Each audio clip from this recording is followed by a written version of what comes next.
Assalamualaikum warahmatullahi wabarakatuh. Perkenalkan, nama saya Ahmad Nasrul Rahman, NIM 1119083 dari kelas HKIC. Saya di sini akan menjelaskan sedikit tentang mata kuliah sejarah peradilan Islam. Yang pertama yaitu peradilan Islam pada pra-Islam. Peradilan pertama, di mana pada masa peradilan pertama ini, lembaga peradilannya ditujukan kepada para nabi-nabi terdahulu yang hidup di zamannya sebelum Nabi Muhammad SAW, di mana pada waktu itu masyarakatnya mengajukan dan meminta keputusan kepada setiap nabi-nabi yang hidup pada zamannya.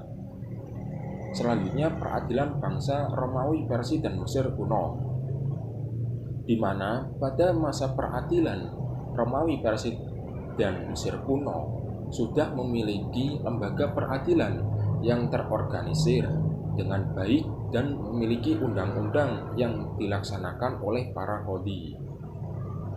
Selanjutnya yaitu peradilan Arab Jahiliyah, di mana pada masa peradilan Arab Jahiliyah ini belum memiliki sistem peradilan, tidak mempunyai badan eksekutif dan tidak mempunyai badan legislatif, di mana pada masa itu masyarakatnya hanya berpegang pada tradisi dan adat istiadat yang berlaku pada setiap kabilah-kabilah Arab untuk dijadikan pedoman utama dalam menyelesaikan persoalan. Yang kedua, peradilan Islam pada masa Rasulullah SAW, di mana pada awal mula peradilan Rasulullah SAW merupakan orang pertama yang menjadi hakim dalam agama Islam. Hal ini berdasarkan atas perintah Allah Subhanahu wa Ta'ala. Rasulullah dalam menerapkan hukum hanya berpedoman pada Al-Quran dan istihad Rasulullah sendiri. Yang ketiga, peradilan Islam pada masa Khulafaur Rasyidin.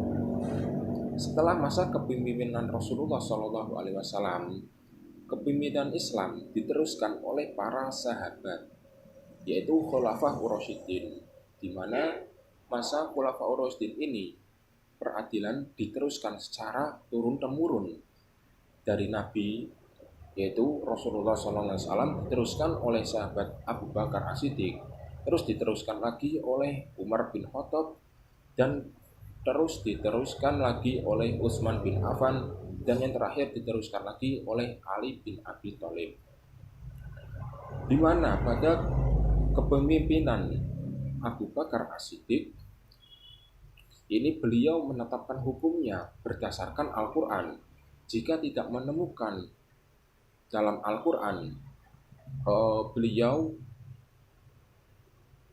menetapkan ketetapan berdasarkan ketetapan Rasulullah SAW. Namun jika ada kesulitan, beliau bertanya pada para sahabat Nabi untuk melakukan ijtihad. Terus pada masa Khalifah Umar bin Khattab, di mana pada masa Khalifah Umar bin Khattab ini beliau meneruskan peradilannya pada sahabat sebelumnya, yaitu sahabat Abu Bakar As-Siddiq. Beliau menerapkan peradilan Islam dengan membentuk sebuah dewan fatwa, di mana dewan fatwa ini digunakan oleh para qadhi dalam memutuskan suatu perkara. Dan Khalifah Umar ini adalah pemimpin pertama yang menerapkan sistem pemenjaraan bagi pelaku kriminal maupun perilaku pelaku jinayah pada masa Khalifah Utsman bin Affan, di mana pada masa Khalifah Utsman bin Affan ini beliau meneruskan peradilan Islam pada khalifah sebelumnya, yaitu Khalifah Umar bin Khattab. Beliau menerapkan peradilan Islam ini dengan mengumpulkan para sahabat dalam suatu gedung untuk memutuskan suatu perkara yang dihadapi pada zaman beliau. Dan pada yang terakhir yaitu pada masa Khalifah Ali bin Abi Thalib. Dalam menerapkan peradilan Islam, beliau selalu berpesan terhadap para qadhi yang bertugas agar menjalankannya berdasarkan keadilan dan kasih sayang. Yang keempat, peradilan Islam pada masa Bani Umayyah.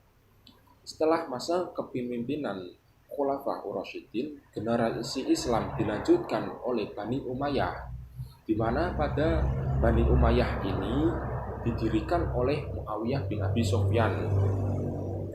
Bani Umayyah ini berdiri dilatar belakangi oleh peristiwa Tahkim, di mana Tahkim ini terjadi pada perang Siffin antara Muawiyah bin Abi Sufyan dengan sahabat Ali bin Abi Thalib.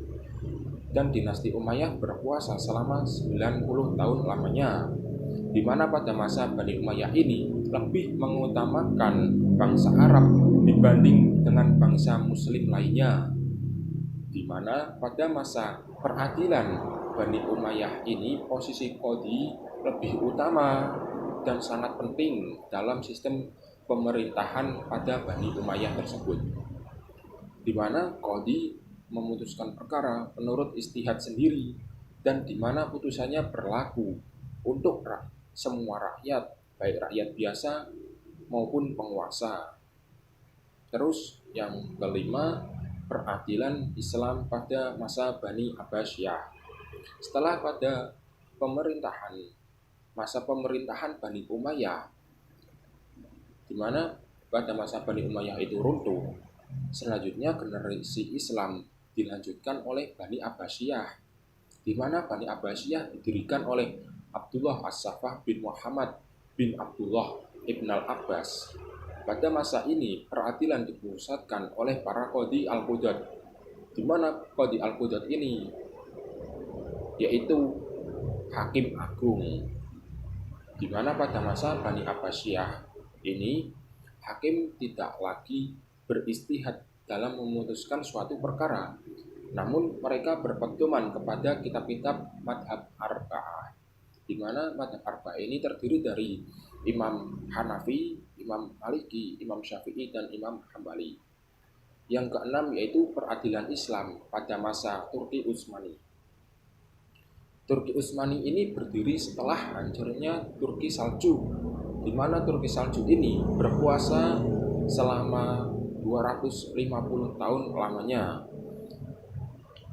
di mana pada awal kekuasaan Turki Utsmani dalam memutuskan suatu perkara tidak menganut salah satu madhab, namun pada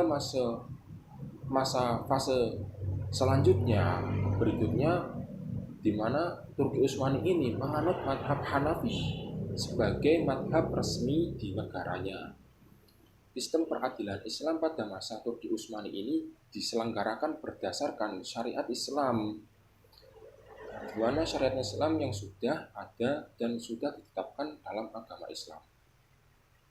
Sekian penjelasan dari saya, kurang lebihnya mohon maaf. Billahi taufiq wal hidayah. Wassalamualaikum warahmatullahi wabarakatuh.